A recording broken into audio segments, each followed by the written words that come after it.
Hello hello friends, मैं विजय कुमार पांडे एक बार फिर आपका पुष्पा टॉपर्स एकेडमी में स्वागत करता हूं।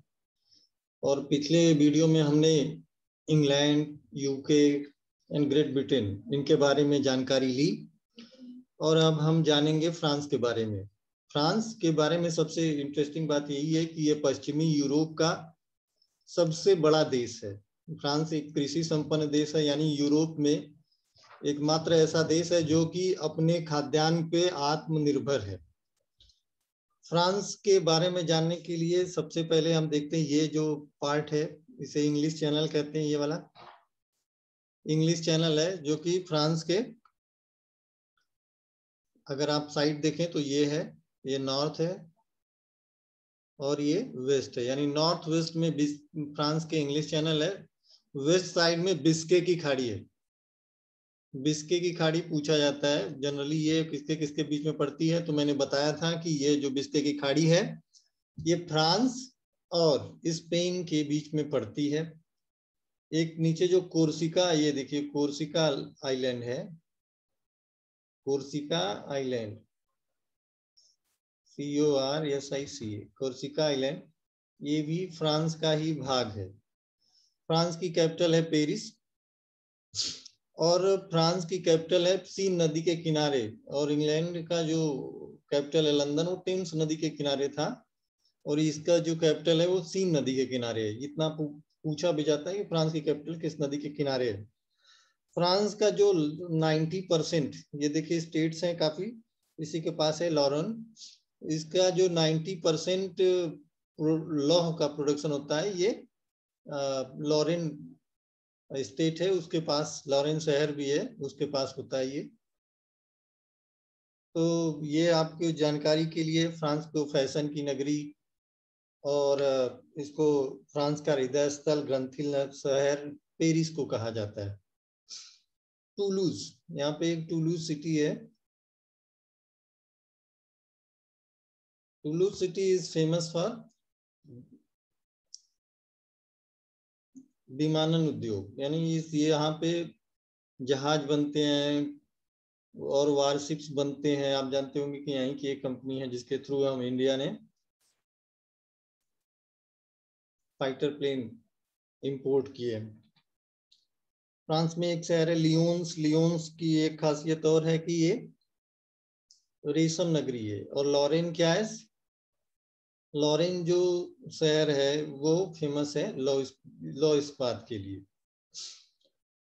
फ्रांस की जो क्षेत्रफल है वो 6,43,801 वर्ग किलोमीटर में है। जनसंख्या 6,51,00,000 के आसपास है। और इसकी जो सीमाएं हैं वो Belgium, Luxembourg, Germany, Switzerland, Italy, Monaco, Spain और एक छोटा सा देश है अंडोरा, अंडोरा से मिलती है। जो कोर्सिका आइलैंड है ये भूमध्य सागर में है, और यहीं पे एक स्ट्रेट है, बेनिफेसियो स्ट्रेट, जो कोर्सिका आइलैंड को इटली के आइलैंड से अलग करता है।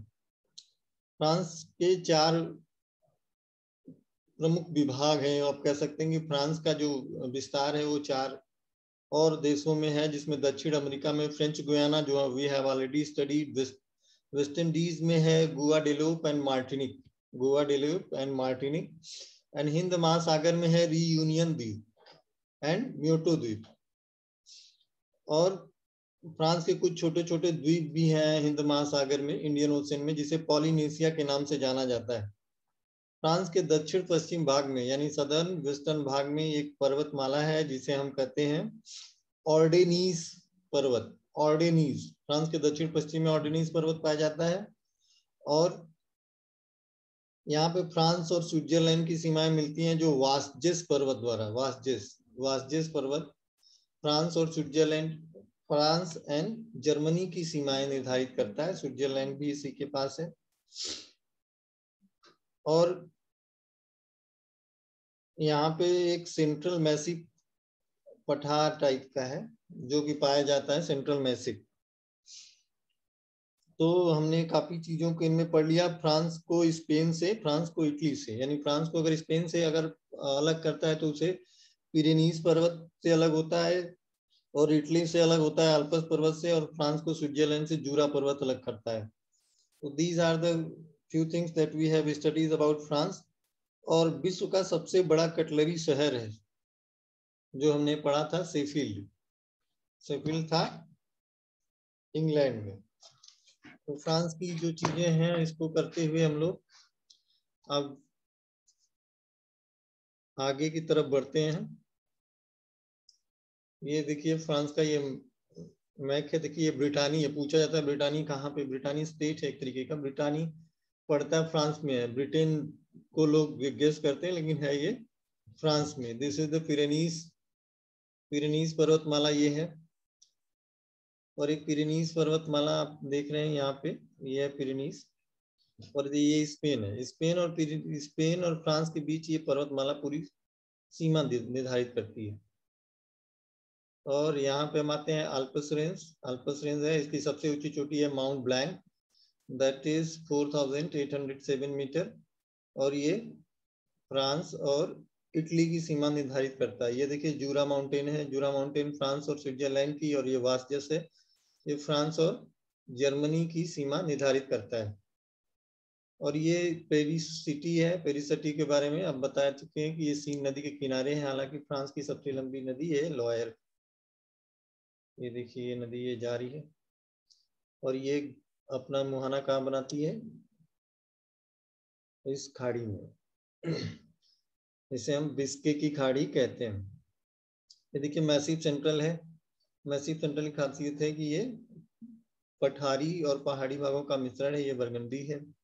ये देखिए ये सीन नदर रिवर है जो कि इधर से आ रही है, और ये लॉयर रिवर है।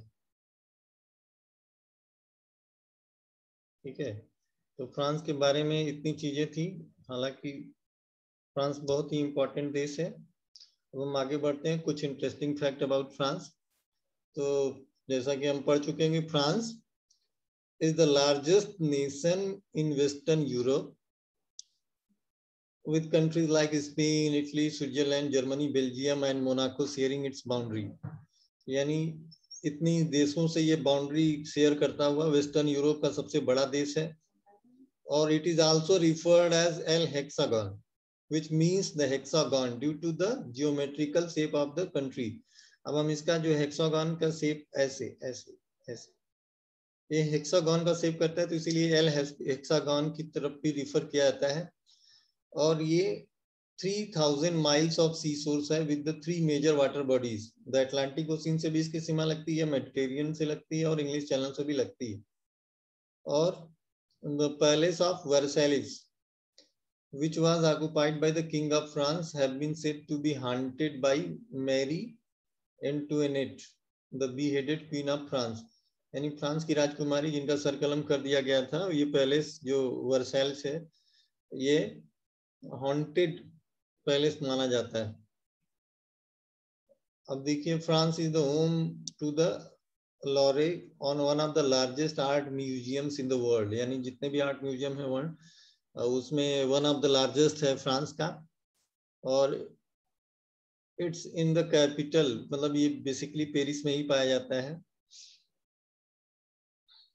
अच्छा, एक न्यू रूल पास हुआ है। फ्रांस दुनिया का पहला देश बना है जिसने पेड़ों पौधों को काटने को अपराध की श्रेणी में ला दिया है, और ये एक क्राइम के तौर पे अब फ्रांस में देखा जाएगा। ठीक है, तो there are around 300 to 400 varieties of French cheese होती है। ये बहुत इंपॉर्टेंट चीज है। फ्रेंच मार्केट में 1000 डिफरेंट टाइप्स ऑफ अवेलेबल चीज है। France is one of the most visited countries in the world in 2007. It attracted, अच्छा ये टूरिस्ट हब भी है क्योंकि ये फैशन नगरी है, यहाँ हर साल फैशन शोज किए जाते हैं। One of the most beautiful place है। यहाँ पे आप आईफिल टावर आप देख रहे हैं, आईफिल टावर है, इसको देखने के लिए पूरी दुनिया से लोग आते हैं। बहुत ही इंटरेस्टिंग चीज है। तो this was all about the France. France के बारे में और जानिए, क्योंकि फ्रांस को जो भूमि है वो जलवायु की दृष्टि से इसे स्मॉल यूरोप कहते हैं, क्योंकि इसमें लगभग यूरोप की सारी खूबियां व्याप्त हैं। अच्छा, यहाँ पे सबसे बड़ी चीज है कि ये भूमध्य सागरीय प्रदेश है, के पास है, भूमध्य सागर के पास, तो यहाँ पे जो सिट्रस फूड्स की भरमार है, इसीलिए यहाँ पे शैंपेन और ब्यू जोलिस इस तरीके की उच्च कोटि की शराब बनाई जाती है। फ्रांस को आत्मनिर्भर है, इसे किसानों का देश भी कहा जाता है। फ्रांस की जो है फैशन नगरी है। ये सारी चीजें हमने डिस्कस कर ली। We have all discuss about France. अब हम बढ़ते हैं जर्मनी के बारे में। बहुत इंटरेस्टिंग चीज है ये जर्मनी, जो कि बहुत तेजी से इन्होंने तरक्की किया।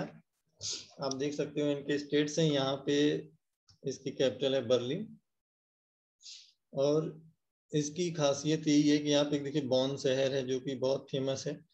जर्मनी सेकेंड वर्ल्ड वार में बहुत बुरी तरीके से हारा था और इसको दो भागों में डिवाइड कर दिया गया था। आप लोग को पता होगा कि वेस्टर्न जर्मनी और ईस्टर्न जर्मनी। लेकिन 3 अक्टूबर 1990 को ये जर्मनी एक हो गया और पूरा यूनाइटेड जर्मनी बना। इसके जो उत्तर में जो सागर पड़ता है उसे हम बाल्टिक सी के नाम से जाने जाते हैं, और इसके पूर्व में है पोलैंड और चेकोस्लोवाकिया। दक्षिण में इसके यहाँ स्विट्जरलैंड है, ऑस्ट्रिया है, इधर फ्रांस है, और इधर है 3 देशों का समूह जिसमें लग्जमबर्ग और बेल्जियम और नीदरलैंड, बेनेलक्स जिसको मैंने बताया था, ये सीमाएं बनाते हैं। जर्मनी का घनत्व तो बहुत कम है, 237 व्यक्ति पर वर्ग किलोमीटर में जर्मनी रहते हैं। काफी संपन्न देश है। इसको हम 5 भागों में विभाजित कर सकते हैं, यानी इधर के भाग को हम कर सकते हैं उत्तर का मैदान, जैसे हम लोग इंडिया को डिवाइड करते हैं। यहाँ दक्षिण सीमावर्ती प्रदेश है, ये बहुत संपन्न है, और ये मध्यवर्ती पठारी और पर्वतीय भाग है, और लास्ट है पर्वतीय प्रदेश जिसमें हॉर्ज पर्वत, सैक्सोनी ये सब आते हैं, और आल्प्स पर्वत का अग्रभाग भी इससे जुड़ा हुआ है।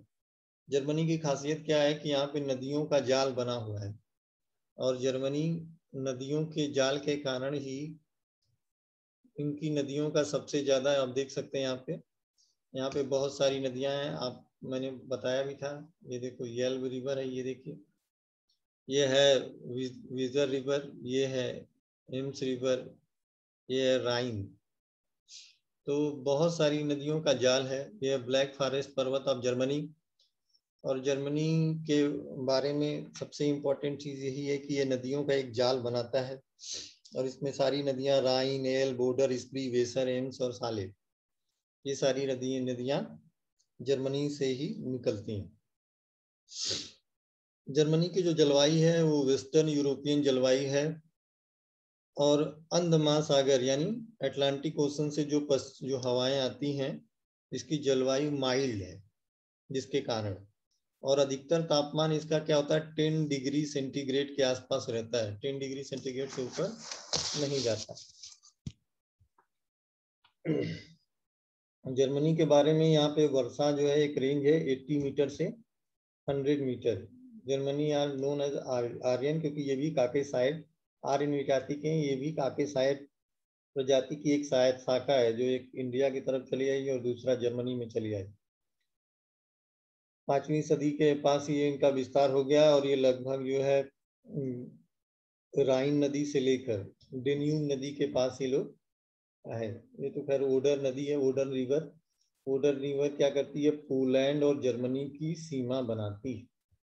We must be aware with the all the things. Total 9 countries से इनका वो है सीमा बनती है। यहाँ पे आप जर्मनी और पोलैंड के बीच ये जो लाइन खींची गई, इसे हम कहते हैं हिंडनबर्ग या ओडर नीस लाइन भी कहते हैं। देखो यहाँ पे नीस रिवर भी है, तो इसे हम ओडर नीस इसलिए कहते हैं कि देखिए ओडर रिवर और नीस रिवर 2 रिवर हैं, इसलिए इन रिवर के कारण ही इनकी जो सीमाएं हैं निर्धारित है। इसे हिंडनबर्ग भी लाइन कहते हैं, जो जर्मनी और पोलैंड के बीच में बनाई गई। मैगी नॉट रेखा यहाँ पे फ्रांस है, यहाँ पे मैगी नॉट लाइन डिसाइड करती है फ्रांस की, हालांकि वाजदस पर्वत भी इनकी लाइन डिसाइड करता है। इसके के पास जो है वाजदस पर्वत पड़ता है। अब जो है इनके बारे में आल्पस ब्लैक फॉरेस्ट है, डेन्यूब नदी का एकदम बोहेमियन फॉरेस्ट यहीं पे पाया जाता है। क्वेश्चन पूछा गया है कि बोहेमियन, अरे बवारियन फॉरेस्ट लिख रहा है, बोहेमियन फॉरेस्ट एंड बवारियन फॉरेस्ट यहीं पे पाया जाता है। इनके जो प्रमुख खनिज हैं यहाँ पे सार एवं रूर प्रदेश है, बिटुमिनस कोयला पाया जाता है। जनरली राइन नदी के किनारे ही इनका अधिकतर कोयले का शब्द है, इसलिए राइन नदी के प्रदेश को रूर प्रदेश कहते हैं, रूर। और लॉयर्स के लिए हनोवर, रूरेनबर्ग, ये देखिए राइन प्लेन भी है, ये सारी शहर हैं जहाँ पे पाया जाता है। इनके प्रमुख उद्योग में से है लौह इस्पात, और ये रूर एवं सार प्रदेश में भी पाया जाता है। डोर्टमंड मोटर गाड़ी यानी फ्रैंकफर्ट और कोलोन के पास ये पाया जाता है इनका मोटर उद्योग। रसायन उद्योग म्यूनिख में है। और ऊनी वस्त्र भूफर ताल पूछा जाता है, भूफर ताल, तो इसके किनारे ऊनी वस्त्र उद्योग है। रूर बेसिन को जर्मनी का काला प्रदेश और यूरोप का औद्योगिक हृदय स्थल कहते हैं। अगर पूछा जाए कि यूरोप का औद्योगिक हृदय स्थल कौन सा है, तो वो है रूर प्रदेश। और ये भी कहा जाता है कि रूर बेसिन जर्मनी का काला प्रदेश है। यहाँ के अधिकतर लोग जो है प्रोटेस्टेंट हैं, क्रिश्चियंस में भी फॉलोअर्स पुराने और नए वाले में से हैं, तो ये प्रोटेस्टेंट हैं जो फॉलोअर जाने जाते हैं। तो जर्मनी के बारे में और चीजें अगर आप जाने तो इस्पात यानी स्टील के प्रोडक्शन में जर्मनी का 7th रैंक है, जो टाइम टू टाइम हर ईयर बढ़ता घटता रहता है। लेकिन ये स्टील के प्रोडक्शन में काफी सक्षम है। इनकी स्टील की क्वालिटी भी अच्छे क्वालिटी के है। यहाँ पे एक ड्रेसडेन शहर है जो चीनी, ड्रेसडेन जो चीनी मिट्टी के बर्तन के लिए फेमस है। और एशियन, एशियन पूछा जाता है, एशियन और अनसन। एशियन जो है लौह इस्पात उद्योग के लिए फेमस, एशियन अगर हम ऐसे लिखें तो एशियन होता क्या है, लौह इस्पात उद्योग एशियन। अनसन 3 में चले जाएंगे। तो ये सारी चीजें बहुत इंपॉर्टेंट हैं जो जर्मनी के बारे में हमने अभी पढ़ी। म्यूनिख, म्यूनिख जो शहर है, म्यूनिख, ये रसायन उद्योग के लिए फेमस। वूपरताल, जैसा हमने कहा कि वूपरताल ऊनी वस्त्र के लिए है, और कोलोन मोटर वाहन के लिए है, और स्टुटगार्ट शहर है, स्टुटगार्ट, स्टुटगार्ट शहर है इस चश्मे के लिए, यानी generally optical, optical and surgical यंत्रों के लिए Stuttgart, optical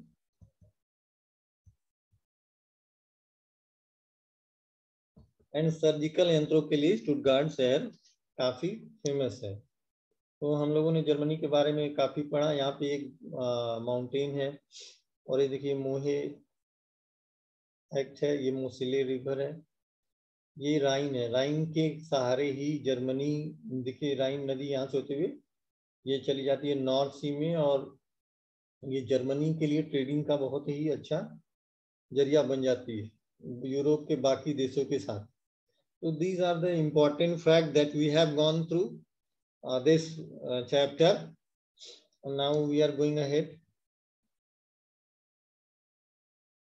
Generally, the Germans are call it Dutchland facts के हिसाब से।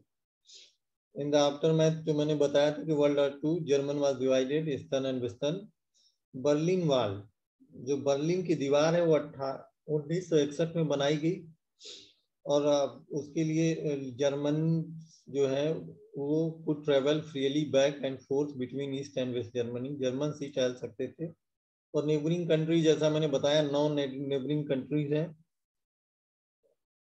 ऑस्ट्रिया, बेल्जियम, चेक Republic, Denmark, France, Luxembourg, Netherland, Poland, Switzerland. तो ये है जर्मनी के बारे में सारी इंपॉर्टेंट चीजें। जर्मन में बुक बहुत पढ़ी जाती हैं और बेची भी जाती हैं, लगभग 94,000 new books per year publish होती हैं।